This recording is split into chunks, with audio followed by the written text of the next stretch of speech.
दुनिया की सबसे ऊंची बिल्डिंग बुर्ज खलीफा, जिसको बनाने में 114 अरब रुपए लगे थे। इलॉन की नेटवर्थ का अंदाजा आप इसी बात से लगा सकते हो कि इलॉन ऐसी 117 बिल्डिंग एक ही झटके में खरीद सकते हैं। हम इस वीडियो में इलॉन मस्क के बारे में बहुत कुछ जानेंगे और बहुत कुछ सीखेंगे। चलिए वीडियो को शुरू करते हैं। सबसे पहले बात करते हैं क्विक डिसीजन के बारे में। हर बिजनेसमैन और सक्सेसफुल इंसान में अपना टाइम बिना खराब किए सही समय पर फास्ट डिसीजन लेने की क्षमता होती है, और यही क्षमता इलॉन मस्क में कूट कूट कर भरी हुई है। एक बार टेस्ला कंपनी में कोई मशीन टूल खराब हो गया था जो सिर्फ फ्रांस में ही बनता है, लेकिन इलॉन मस्क ने उसे ऑर्डर नहीं किया क्योंकि उन्हें पता था ऑर्डर करने के बाद भी बहुत ज्यादा वक्त लग सकता है। उन्होंने बिना टाइम वेस्ट किए अपना प्राइवेट जेट निकाला और फ्रांस लेने चले गए, और सेम डे उसे लेकर भी आ गए ताकि उनका कोई काम डिस्टर्ब ना हो, प्रोडक्शन में कोई कमी ना हो, देरी ना हो। अगर आपको ये बात भी हल्की लगे तो ऐसे बहुत किस्से हैं। चलो एक और किस्सा सुनो। 2006 में इलॉन के फॉल्कन 1 रॉकेट के टाइम यूएस गवर्नमेंट ने इलॉन को फॉल्कन 1 की लॉन्चिंग डिले करने को कहा, क्योंकि उस वक्त अमेरिकन एयरफोर्स का टाइटल 4 लॉन्च होने जा रहा था। उसकी वजह से इलॉन को रुकने को कहा गया था। इलॉन अपने फॉल्कन 1 में बिल्कुल भी डिले नहीं चाहते थे। उन्होंने जल्दी से एक ऐसी जगह का पता करा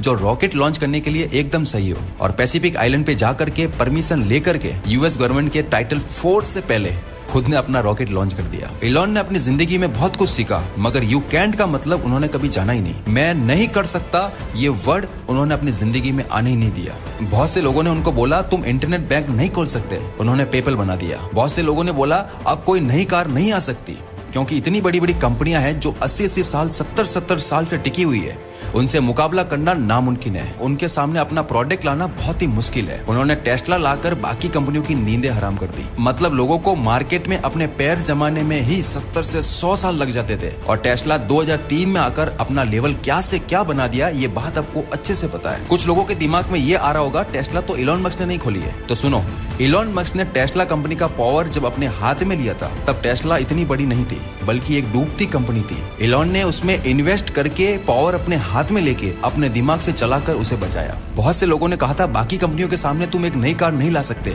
इलॉन ने लाकर चला दी। बहुत से लोगों ने कहा तुम ऐसी कंपनी नहीं बना सकते जो स्पेस में रॉकेट लॉन्च करे, लेकिन इलॉन मस्क ने स्पेसएक्स बना दिया। ये सब देखकर हमें लगता है इलॉन ने हार मानना कभी सीखा ही नहीं। ऐसा जज्बा और ऐसी सीने में आग सिर्फ इलॉन मस्क जैसे महान इंसान ही रख सकते हैं। मैं ये नहीं कहता कि इलॉन जैसे महान इंसान ही इस दुनिया में पैदा हुए हैं। इस धरती पर बहुत से महान लोगों ने जन्म लिया है, लेकिन अगर आप उनकी जिंदगी को जानोगे तो यही संघर्ष, यही जज्बा देखोगे। किसी चीज को पाने का पागलपन उस हद तक रखो कि जब तक वो चीज आपके कदमों में ना जाए। यही पागलपन आपको महान भी बनाता है। अब बात करते हैं इलॉन के कस्टमर सेटिस्फेक्शन की। आप सुनकर चौंक जाओगे कि कोई इंसान अपने काम को लेकर के इतना एक्टिव कैसे हो सकता है। जब टेस्ला कार चार्जिंग स्टेशन पर फुल्ली चार्ज होने ही वाली होती है, तब कार ओनर्स के पास नोटिफिकेशन जाता है। नोटिफिकेशन के बाद अगर कार को अनप्लग नहीं करते तो कस्टमर से पर मिनट का चार्ज लिया जाता है। ये न्यू पॉलिसी कैसे और क्यों आई मैं आपको बताता हूँ। यह पॉलिसी 2016 में आई, जब एक बिजनेसमैन अपनी मीटिंग के लिए कहीं पर जा रहे थे। तब वो अपनी कार को चार्जिंग के लिए चार्जिंग स्टेशन पर ले जाते हैं, तो वहाँ देखते हैं कि बहुत से लोगों की कार फुल्ली चार्ज होने के बाद भी चार्जिंग स्टेशन से अपनी कार को अनप्लग नहीं कर रहे थे, और कार ऑनर्स कार को चार्जिंग पर लगा करके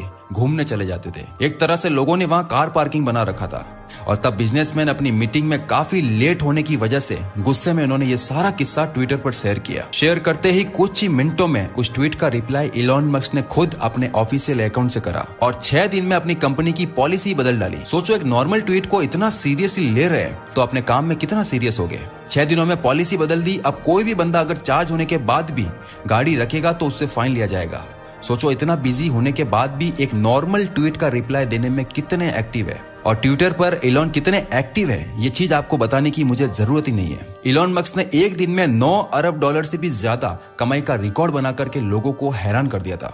2021 में इलॉन की कुल नेटवर्थ 320 बिलियन डॉलर तक पहुंच गई थी। बिजनेसमैन और इलॉन जैसे महान इंसानों पर रिसर्च करने वाली वेबसाइट रिवॉल्यूशनरी ने बताया कि इलॉन ने पिछले 10 सालों में 161 बिलियन डॉलर यानी 1,32,000 करोड़ रुपए कमाए। इस हिसाब से अगर हम देखें तो इलॉन हर सेकंड $500 यानी 41,000 रुपए, और हर मिनट $30,000 यानी 24,60,000 रुपए की कमाई करते जा रहे हैं। इलॉन ने केवल टेस्ला कार से ही 12 अरब डॉलर की कमाई कर दी थी। इलॉन मस्क ने अपनी कमाई का 70% हिस्सा एक कंपनी में लगाया था जिसका नाम है स्पेसएक्स, लेकिन उनके शुरू के 3 रॉकेट फेल होकर खत्म हो गए। तब किसी ने उनको इंटरव्यू में कहा, अमेरिकन तुम्हारे आइडियाज पर बिलीव नहीं करता है, भरोसा नहीं करता है, और कहा तुम बर्बाद हो जाओगे, तुम्हें ये काम बंद कर देना चाहिए। उस वक्त उनकी आंखों में आंसू थे और सिर्फ इतना कहा, उस वक्त उनके पास सिर्फ उतना ही पैसा था जिससे वो 4 रॉकेट लॉन्च कर सकते थे। अगर वो भी बर्बाद हो जाता, यानी चौथा रॉकेट भी फेल हो जाता, तो वो और उनकी कंपनी का नामो निशान मिट जाता। लेकिन इलॉन को अपने आइडियाज पर हद से ज्यादा भरोसा था और फाइनली उनका 4 रॉकेट लॉन्च एकदम सक्सेसफुल गया और उसके बाद नासा ने उन्हें $1.6 बिलियन का इन्वेस्टमेंट दिया। इलॉन कहते हैं, अगर तुम्हें अपने आइडियाज पर पूरा भरोसा है तो कभी गिव अप मत करो। लगातार किसी भी चीज पर लगन और पूरे फोकस के साथ काम करने से वो चीज आपके कदमों में होती है। इलॉन कहते हैं, पैसों के लिए नहीं, अपने लक्ष्य को हासिल करने के लिए काम करो। उनके काम करने का पर्पज कभी भी पैसा कमाना नहीं रहा है, बल्कि उन्होंने हमेशा सिर्फ अपने लक्ष्य को हासिल करने के लिए काम किया है। सक्सेस मिलने के बाद पैसा खुद ही आपके पास आ जाता है और आप सभी जानते हैं उनका लक्ष्य हमेशा से इंसानों की प्रॉब्लम को सॉल्व करना और भविष्य को बेहतर बनाना ही रहा है। इलॉन कहते हैं, हर इंसान की लाइफ में उसका कोई पर्पज, एम या फिर उसका कोई गोल जरूर होना चाहिए। बिना किसी पैशन के सिर्फ पैसों के पीछे भागने वाला इंसान कभी भी कामयाब नहीं हो सकता। हालांकि हम सभी ये बात को मानते हैं, पैसा इंसान की लाइफ में बहुत ज्यादा इंपॉर्टेंट होता है, लेकिन असल सक्सेस सिर्फ पैसा कमाना नहीं, बल्कि अपने पैशन को फॉलो करते हुए अपने लक्ष्य को हासिल करना होता है। क्योंकि जब आप अपने पैशन को फॉलो करते हुए अपने लक्ष्य की ओर बढ़ते हो तो वो काम करने में ना सिर्फ आपको मजा आता है, बल्कि आप अपना उस काम में 100% भी दे पाते हो। इलॉन की यही सोच उनकी कामयाबी का सबसे बड़ा राज है। अगर आप काम करने की उम्र में आराम करोगे तो आराम करने वाली उम्र में तुम्हें जबरदस्ती काम करना पड़ेगा, क्योंकि उस वक्त बुढ़ापे में आपका शरीर आपको हार्ड वर्क करने नहीं देगा। लक्ष्य को पाने की चाह रखने वाले इंसान कभी भी आराम में अपना टाइम बर्बाद नहीं करते हैं। वो अपने सक्सेस को पाने के लिए पागल होते हैं। कड़ी मेहनत और पूरे फोकस के साथ काम करो। एक चीज जो इलॉन को बाकी लोगों से बहुत अलग बनाती है और वो है किसी भी काम पर लगातार किया गया उनका जबरदस्त हार्डवर्क। इलॉन ने अपनी लाइफ में बहुत लंबे टाइम तक हर दिन 18 से 20 घंटे काम किया है। अगर बात 2 से 4 दिन की हो तो कोई भी इंसान इतना काम कर सकता है, लेकिन कई सालों तक लगातार बिना कोई छुट्टी लिए ऐसे ही काम करना, ये सिर्फ इलॉन जैसे महान लोग ही कर सकते हैं। इलॉन कहते हैं, बिना रिजल्ट की परवाह किए इंसानों को अपने काम में 100% देना चाहिए और अपने किसी भी गोल को अचीव करने के लिए हर हफ्ते 80 से 100 घंटे काम जरूर करना चाहिए, क्योंकि औसतन लोग हर वीक में 40 घंटे तो काम करते ही है। अगर आप भी ऐसे ही बाकी लोगों की तरह 40 घंटे काम करोगे तो आप कभी उन लोगों से आगे नहीं निकल पाओगे। अगर आपको बाकी दुनिया से कुछ अलग करना है या उनसे बेहतर बनना है या अपने लक्ष्य में कामयाब होना है तो आपको इसके लिए बाकी लोगों से डबल मेहनत करनी ही पड़ेगी। चलता हूं, अब तक के लिए बस इतना ही। मैं आपका भाई अकील आपकी उलझी हुई जिंदगी को सुलझाता रहूंगा।